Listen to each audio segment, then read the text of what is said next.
ಕೋಮು ದ್ವೇಷ ಕೂಡ ಹಬ್ಬದೇ ಇರೋ ಹಾಗೆ ನೋಡ್ಕೊಳ್ಬೇಕು ಅಂತ ಹೇಳಿ.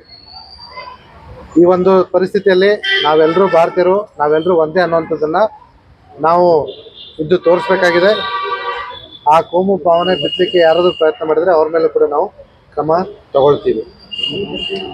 ಇದ್ರ ಜೊತೆಗೆ ನಾವು ಜಿಲ್ಲಾಡಳಿತದವರು ಹೇಳಿದ ಹಾಗೆ, ಜಿಲ್ಲಾಧಿಕಾರಿಗಳು ಹೇಳಿದ ಹಾಗೆ ಜಿಲ್ಲೆಯ ಎಲ್ಲ ಕಡೆಗಳಲ್ಲೂ ಕೂಡ, ಸ್ಥಳಗಳಲ್ಲೂ ಕೂಡ ಈ ಮಾಕ್ ಡ್ರಿಲ್ಲು ಮತ್ತು ಎಚ್ಚರಿಕೆಗೆ ವಹಿಸಲಿಕ್ಕೆ ಏನು ಬೇಕು ಕ್ರಮಗಳನ್ನ ಒಂದು ಕೋಆರ್ಡಿನೇಷನ್ ಮೀಟಿಂಗ್ ಮಾಡಿಕೊಂಡು ಮಾಡ್ತಾ ಇದ್ದೇವೆ.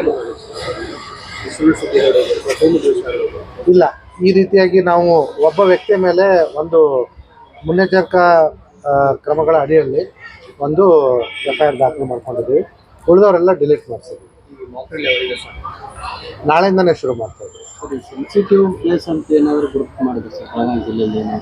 ಈಗ ನಾವು ಹೇಳಿದಾಗೆ ಅಣೆಕಟ್ಟುಗಳು, ಜಲಸ್ಥಾವರಗಳು, ಎಲ್ಲ ಫ್ಯಾಕ್ಟ್ರಿಗಳು, ಎಲ್ಲಿ ಜಾಸ್ತಿ ಜನ ಸೇರ್ತಕ್ಕಂಥ ಜನನಿಬಿಡ ಪ್ರದೇಶಗಳು, ಉದಾಹರಣೆ ನಮ್ಮ ಸೌದತ್ತಿ ಯಲ್ಲಮ್ಮ ಟೆಂಪಲ್ ಆಗಿರ್ಬೋದು, ಚಿಂಚಲಿ ಮಾಯಕ ದೇವಸ್ಥಾನ ಆಗಿರ್ಬೋದು, ಬೇರೆ ಬೇರೆ ಪ್ರೈವೇಟು ದೊಡ್ಡ ದೊಡ್ಡ ಫ್ಯಾಕ್ಟ್ರೀಸ್ ಇದ್ದಾವೆ, ಏಕಸ್ ಆಗಿರ್ಬೋದು, ಗೋಲ್ಡ್ ಪ್ಲಸ್ ಫ್ಯಾಕ್ಟ್ರಿ ಆಗಿರ್ಬೋದು, ಮತ್ತು ನಮ್ಮ IOCL ಬಾಟ್ಲಿಂಗ್ ಫ್ಯಾಕ್ಟ್ರಿ, ಅಲ್ಲಿ ತುಂಬ ಗ್ಯಾಸ್ ಕೂಡ ಶೇಖರಣೆ ಮಾಡಿರೋದು ತುಂಬ ಇಂಪಾರ್ಟೆಂಟ್ ಆಗುತ್ತೆ.